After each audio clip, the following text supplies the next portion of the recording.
Hi hello सर्वांना नमस्कार. रेश्मी नाते या मराठी चॅनलमध्ये तुमचे सर्वांचे स्वागत आहे. एक लग्न असेही भाग 65. बघ माई, ती मुलगी घरातून काय गेली, सगळं चांगलं होत आहे, तारा म्हणाली. तारा, हा विषय आता नको, माई म्हणाली. का नको माई, मी तर म्हणते हीच वेळ आहे बोलायची. बरं झालं तिच्या माहेरची माणसं पण आली आहे, तारा मुरारीकडे बघून म्हणाली. त्यासाठी तर मी सगळ्यांना इथे बोलावलं आहे आत्या. आज सगळं काही खरं खोटं बाहेर यायला हवं, देवांश शांततेने म्हणाला. गीता, ईशा मात्र खुश होत्या की सई आता या घरातून कायमची जाणार. देवांश, माई बोलतच होती की देवांशने मध्येच तिला थांबवलं. एक मिनिट माई, देवांश म्हणाला. सई, देवांशने आवाज दिला आणि सई मेन दारामधून येऊन उभी राहिली. सई, माई हळूच म्हणाली. तिला बघून त्यांना आनंद झाला पण त्या दिवशीचा प्रसंग आठवून लगेच माईचा चेहरा निर्विकार झाला. देवांशने जाऊन सईच्या कपाळावर ओठ टेकवले आणि तिला हाताला धरून सगळ्यांसमोर घेऊन आला. त्याच्या हातात तिचा हात बघून ईशाला राग येत होता, पण सगळ्यांसमोर तिला काही बोलता येत नव्हतं. काय मुरारी काका, ही तुमचीच मुलगी ना? देवांश मुरारीकडे बघून म्हणाला. मुरारी गडबडला. हो हो, माझीच मुलगी, मुरारी म्हणाला. मग ही कोण? देवांश गीताकडे बघून म्हणाला. त्यावर गीता पटकन म्हणाली. ही यांची मुलगी नाही, मी आहे यांची मुलगी, गीता म्हणाली. गीता, गप्प बस, राधाबाई दात आवळून म्हणाली. मग ही मुलगी कुणाची? देवांश त्यांच्याकडे रोखून बघत म्हणाला. अरे देवांश, तुला माहित नाही यांनी खोट्या मुलीसोबत तुझं लग्न लावलंय, सोनाली म्हणाली. मला सगळं माहित आहे मॉम, देवांश सोनालीला म्हणाला. देवांश, माई आश्चर्याने त्याच्याकडे बघत म्हणाली. हो माई, मला सईने तिच्याबद्दल अगोदरच सगळं सांगितलं होतं. हा मुरारी याने आपल्याकडून कारखाना घेण्यासाठी त्याची मुलगी म्हणून सईला उभं केलं. खरं तर मी अपंग आहे हे समजल्यावर त्यांनी मला नाकारलं होतं, पण त्यांच्या हातचा कारखाना जाईल म्हणून मग त्यांनी सईला या लग्नाचा बदल्यात मिळालेल्या पैशातून तिच्या आईचं ऑपरेशन होईल आणि ती ठीक होईल म्हणून इमोशनल ब्लॅकमेल करून या लग्नाला उभं केलं. आणि सई फक्त तिच्या आईसाठी एका अपंग मुलाशी लग्न करायला तयार झाली. पण या नीच लोकांनी लग्न होताच रंग दाखवले. तिच्या आईचा एक पैशाचाही इलाज केला नाही, उलट तिला घरातून हकललं. सई तुमची कुणी लागत नाही म्हणून तुम्ही असं नीच वागलात ना तिच्याशी, पण तिच्या चांगुलपणा म्हणा की तिचे संस्कार, तिने माझ्यापासून काहीच लपवलं नाही. उलट हैराण आहे मी, हे नातं मनाभावातून निभावत होती. लग्नाचं कारण जरी काही असलं तरी मला ती लोभी वाटली, पण जसं ती मला समजत गेली तेव्हा कळालं की ती किती निरागस आहे.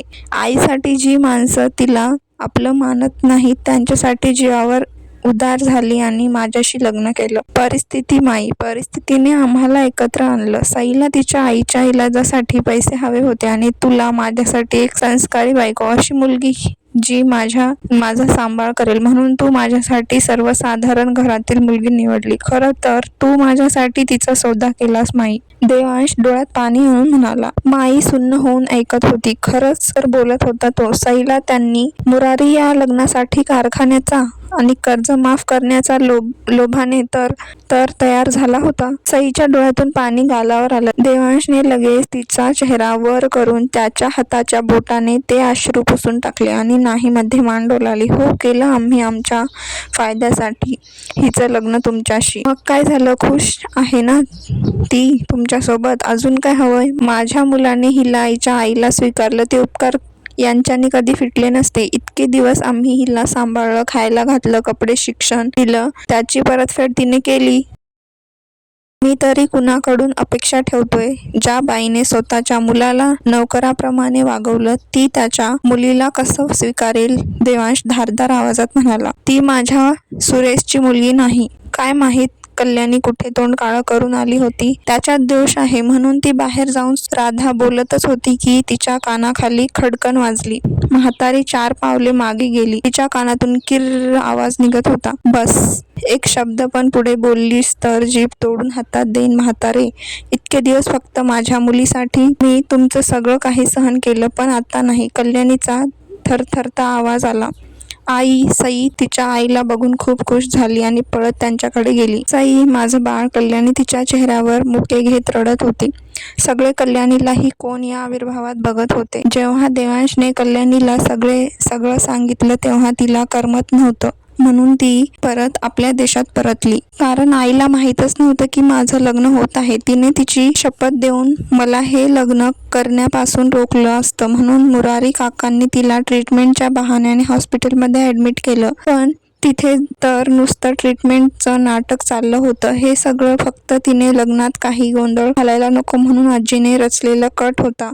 सई रागाने राधाबाईकडे बघून म्हणाली, देवा किती गुंत आहे हा. सोनाली म्हणाली, देवांश हे सगळं ठीक आहे, पण सई तर यांच्या घरातील नाही, ती अनैतिक आहे. हे कसं विसरलास तू? ईशा म्हणाली. अनैतिक शब्दावर जोर देत म्हणाली, तुला माहीत आहे सईचे खरे बाबा कोण आहेत? देवांश दात आवळून म्हणाला. ईशाने नाही मध्ये मान डोलावली. प्रताप अंकल, देवांश म्हणाला. आणि त्याच वेळी रुद्र, अक्षय, गिरिजा आणि प्रताप आत आले. प्रताप पवार, सोनाली आश्चर्याने म्हणाली. अजिबात नाही, खरं तर यांना मी आज पहिल्यांदाच भेटतोय. प्रताप हात जोडून म्हणाले.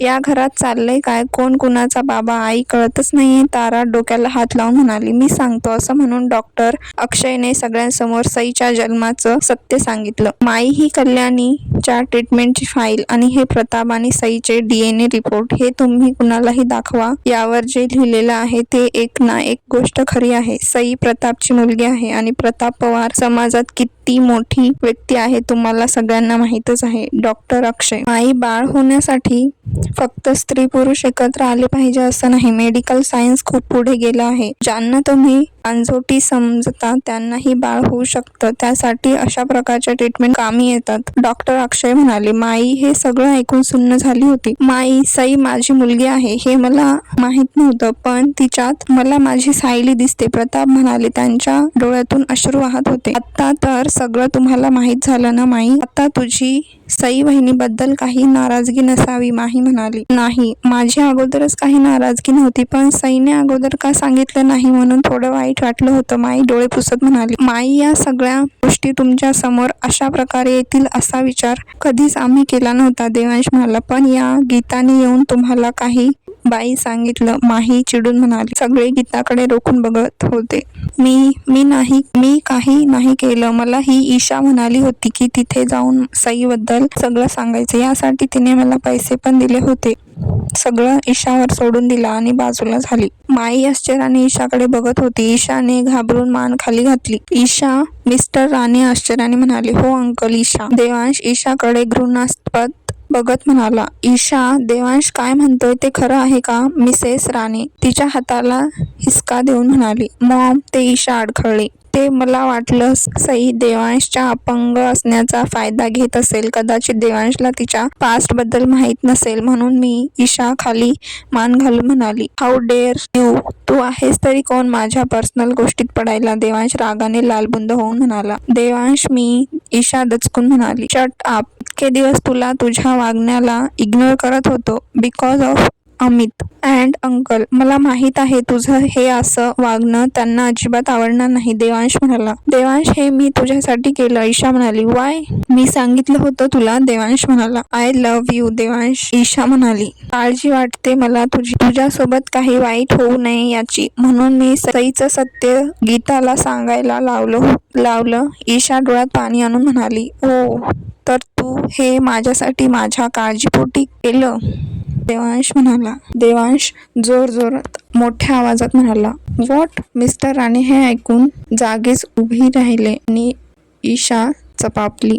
ईशा, तुझ्या रूममध्ये? मिसेस राणे अविश्वासाने म्हणाले. हो आंटी. ईशा माझा पाठलाग करत चेन्नईमध्ये आली. मी ज्या हॉटेलमध्ये थांबलो होतो त्याच हॉटेलमध्ये तिने रूम बुक केली. वेटरला हाताशी धरून माझ्यावर नजर ठेवली आणि एका रात्री माझ्या रूममध्ये आली. देवांश म्हणाला. सईला हे तर काहीच माहीत नव्हतं. ती आश्चर्याने देवांशकडे बघत होती. पण बॉस त्या रूममध्ये होते. राजू सईचा चेहरा बघून लगेच म्हणाला. देवांशने त्याला लगेच हात दाखवून थांबवलं. हो, मी त्या रूममध्ये नव्हतो. हे बघून मग ती तिच्या रूममध्ये निघून गेली. देवांशने ती बदनामी होऊ नये म्हणून पुढचं काही सांगायचं टाळलं.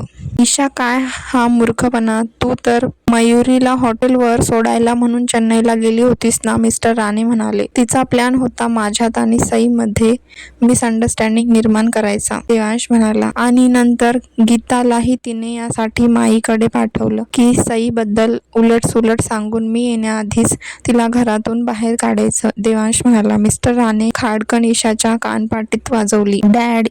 ईशा गालाला हात लावून डोळ्यात पाणी आणून आश्चर्याने त्यांच्याकडे बघत म्हणाली. हजारदा समजावलं तुला, त्याच्या आयुष्यात दखल देऊ नको. त्याचं लग्न झालं आहे पण तरी तू मिस्टर राणे. हो, त्याचं लग्न झालं तरी मी त्याच्या आयुष्यात दखल दिली कारण तो फक्त माझा होता. माझ्याशिवाय तो कसा काय दुसऱ्या मुलीच्या जवळ जाऊ शकतो? ईशा मोठ्या आवाजात सईकडे बघून म्हणाली. डॅड, मी नाही विसरू शकत देवांशला. त्याला नाकारून मी खूप मोठी चूक केली डॅड. मला तो परत हवा आहे, ईशा रडत म्हणाली. खेळणं आहे का तो? हवं तेव्हा जवळ घ्यायचं आणि मन भरलं की सोडून द्यायचं, माई म्हणाली. आले होते ना तुझ्याकडे त्याचं सुख मागत. तू तेव्हा स्वार्थी विचार केलास आणि आता तो सईसोबत खुश आहे, माई रोखून बघत म्हणाली. ईशा काहीच बोलली नाही. तिच्या डोळ्यातून पाणी निघत होतं. सई बाळा, मला माफ कर, मी तुझ्यावर विश्वास ठेवला नाही. माईने सईकडे बघून हात जोडले. माई, हे काय करताय तुम्ही? माझ्यापेक्षा मोठ्या आहात.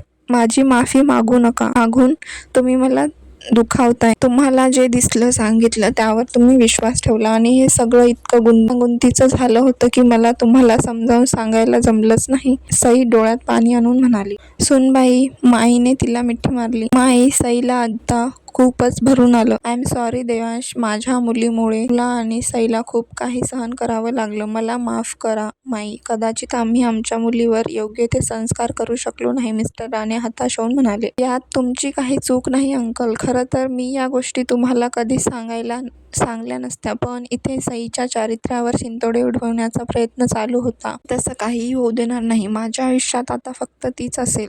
राजू, देवांश म्हणाला आणि राजूने काही पेपर्स त्याच्याजवळ दिले. मिस्टर मुरारी सावंत, हे या ॲग्रीमेंट प्रमाणे तुम्ही माझे 7 कोटी रुपये देणे लागता. तर तुम्ही ही रक्कम 1 महिन्याच्या आत दिली नाही तर तुम्हाला तुमचं राहतं घर आणि तुमचा मसाल्याचा कारखाना माझ्या नावावर करावा लागेल, देवांश म्हणाला. काय? असं कसं? माई, हे काय आहे? मुरारी आश्चर्याने म्हणाला. त्याने ते पेपर्स वाचले आणि त्यातील एक ना एक गोष्ट वाचून त्याच्या पायाखालची जमीन सरकत होती. हे कसं शक्य आहे? तुमच्या लग्नानंतर माईने कारखान्याचे पेपर्स माझ्या नावावर केले होते, मुरारी आश्चर्याने म्हणाला. हो, केले होते, पण कारखाना चालवण्यासाठी तुम्ही ज्या फायनान्स कंपनीकडून लोन घेतलं होतं ती माझी आहे आणि त्यानुसार मी तुम्हाला ही नोटीस देतोय. मला माझे पैसे व्याजासकट 1 महिन्याच्या आत हवे आहेत, नाहीतर. देवांश खुन्नसी हसला. जावई बापू, तुम्ही असं करू शकत नाही. सई बाळा, तू तरी सांग ना. मुरारीने लगेच रंग बदलले. वा,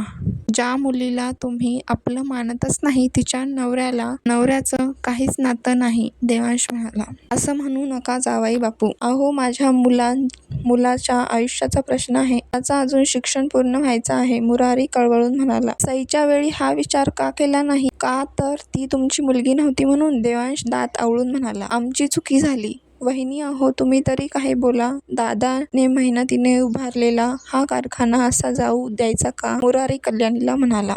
आता आठवण आली दादा वहिनीची. खरं तर तुमचे दादा खुश असतील. त्यांच्यानंतर त्यांचा कारखाना त्यांचा जावई सांभाळतोय, कल्याणी डोळ्यात पाणी आणून म्हणाली. वहिनी, अहो, गीता योगेशचा तरी विचार करा, मुरारी म्हणाला. गीता आणि योगेशच्या शिक्षणाचा खर्च मी करेन. तुमच्या चुकीमुळे मी त्यांचं नुकसान होऊ देणार नाही, पण कारखाना तुम्हाला मला द्यावाच लागेल. तुमच्यावर आजी आणि तुमच्या परिवाराची जिम्मेदारी आहे म्हणून मी तुम्हाला त्याच कारखान्यात नोकरी देईन आणि गरजा भागवण्यासाठी पगार, पण कारखाना तुम्हाला मिळणार नाही, देवांश म्हणाला. तो इतका मोठा बिझनेस म्हणत होता. मुरारी आणि त्याची फॅमिलीने माई आणि देवांशच्या पायावर अक्षरशः लोटांगण घातले, पण देवांशने त्याला अजिबात भीक घातली नाही. सईच्या आईवर तिच्या आजीने लांछन लावलं होतं, त्या कारणाने सई त्यांना काहीच दाद दिली नाही. मुरारी निराश होऊन तिथून निघून गेला. आता तिथे फक्त इमानदार आणि पवार या 2 फॅमिलीची लोकं होती आणि आता बारी होती आकाशच्या चिठ्ठ्या खोलायची. बरं झालं, या अशा नीच लोकांसोबत असंच व्हायला पाहिजे. सई किती सहन केलं तिने आणि आपण तिच्यावर विश्वास ठेवला नाही. सोनाली नाराज होऊन म्हणाली. मॉम, अजून सगळ्या गोष्टी समोर आल्या नाहीत. श्याम आकाशकडे बघून म्हणाला. समोर काय झाले पाहूया पुढील भागात. हा भाग कसा वाटला कमेंटमध्ये नक्की सांगा. भेटूया पुढील भागात. नवीन असल्यास आपल्या चॅनलला सबस्क्राईब करायला विसरू नका.